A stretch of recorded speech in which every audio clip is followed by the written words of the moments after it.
بسم الله الرحمن الرحیم. اصل کې دا څه خبره ده چې ختم نبوت دا زمونږ د تمام امت مسلمه د لپاره حرف آخر دی.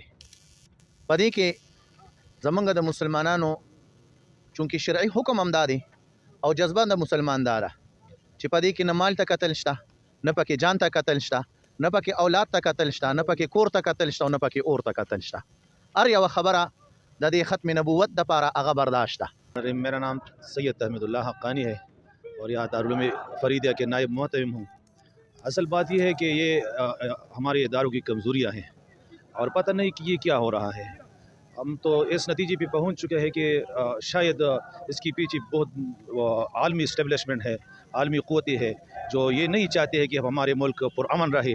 اور ہمارے ملک میں جو کچھ ہو رہا ہے اس طرح معاشی حالات بھی خراب ہے، اگر مذہبی حالات بھی خراب ہوئی تو شاید یہ ملک اس کا تحمل نہیں ہو سکا. اس لیے ہم پرزور مطالبہ کرتے ہیں اداروں سے کہ آپ کو پتہ ہے کہ یہ کہاں ہے، کیونکہ سب کچھ معلوم ہے اور آپ نے خود اقرار کیا کہ ایک دن جب کوئی بھی کسی بھی شخص کے خلاف اگر اداروں کے خلاف بات کرے تو کل وہ جیل میں ہوتا ہے، لیکن ابھی تک اس کا پتہ نہیں لگا.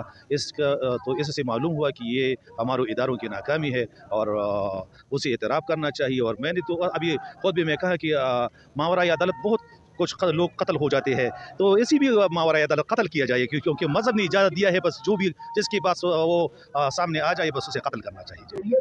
ہمارا ایک مطالبہ ہے حکومت سے کہ جو گستاخی ہوئے پشتون بنیری کے نام سے، جو پشتون کمیونٹی میں مذہب کے جو جڑے ہیں اس کو کمزور کرنے کے لیے جو گستاخی ہوئی ہے، ہمارا ایک ہی مطالبہ ہے کہ جلد از جلد جتنے ادارے ہیں پاکستان میں وہ ایکٹیویٹ ہو اور اس گستاخ کو قوم کے سامنے لایا جائے اور سر عام سزا دی جائے کہ آئندہ کے لیے کوئی دوسرا آدمی گستاخی کرنے کی جرات نہ کرے. یہ ہماری من حیث القومی ایک اپیل ہے اس اداروں سے کہ یہ قبول کی جائے، بس یہ قبول کی جائے. تکبیر، اللہ اکبر، زندہ باد، تاجدار ختم نبوت، زندہ باد، تاجدار ختم نبوت، زندہ باد. بجی دا خو راوتی د بې حرمتۍ باره کې راوتی او موږ ادارونه او پاکستان ادارونه دا مطالبه کوو چې دا کس د گرفتار کړی شي او دا د قانوني په کټیره کې د رای وستلی شي. دا کس